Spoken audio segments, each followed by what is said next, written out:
Менің есімім Жана Жарылқасынқызы.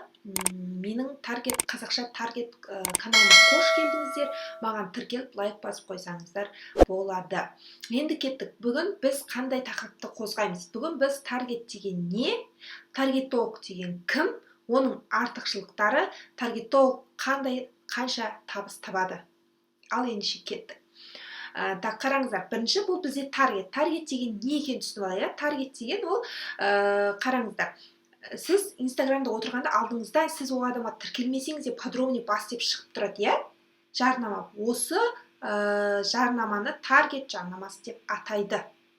Бұрында газет, журналда жіберетін болса, қазір дамыған заман онлайн түрде үйде отырып әлеуметтік желіге таргет жіберетін болған. Таргет деп жарнаманы айтады, иә?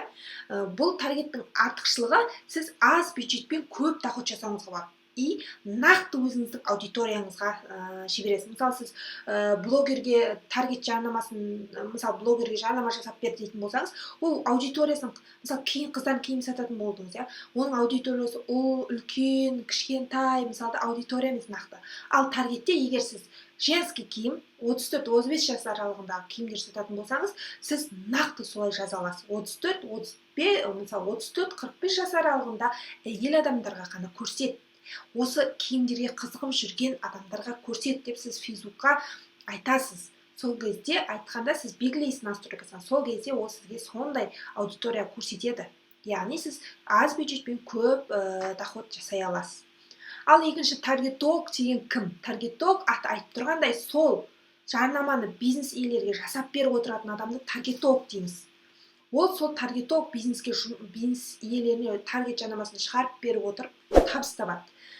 Енді таргетологтар нені білу керек? Соны айтамыз. Таргетологтар бірінші таргет жарнамасын дұрыс жүргізуді, оның настройкасын, баннер жасауды, нақты оффер, яғни клиент бас тарта алмайтын оффер жазуды, аватар клиент құруды, аудиторияны сегментация жасауды, анализ жасауды, бір бюджетпен бірнеше баннер, бір бюджетпен бірнеше аудитория тест жасауды білу қажет.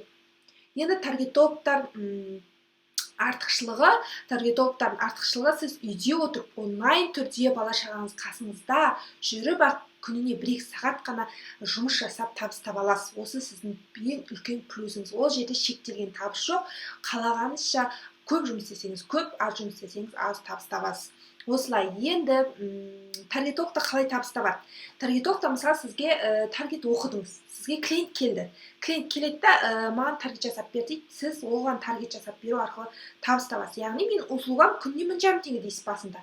1000 теңге 3 клиент алсаңыз, күніне сізде 4,5 теңге. Оны бір айға көбейтсеңіз, 136 үйде отырып табасыз. Одан кейін сіз уже табысыңызды өсіресіз, яғни услугаңыз көтересіз, уже сізде опыт жиналады ғой, тәжірибе жиналады. Ол кезде сіз өзі күніне 4-5 деп қойсаңыз болады. Ол кезде сіз 5 клиент ала аласыз, күніне 5 клиент алғанда есептеңіз.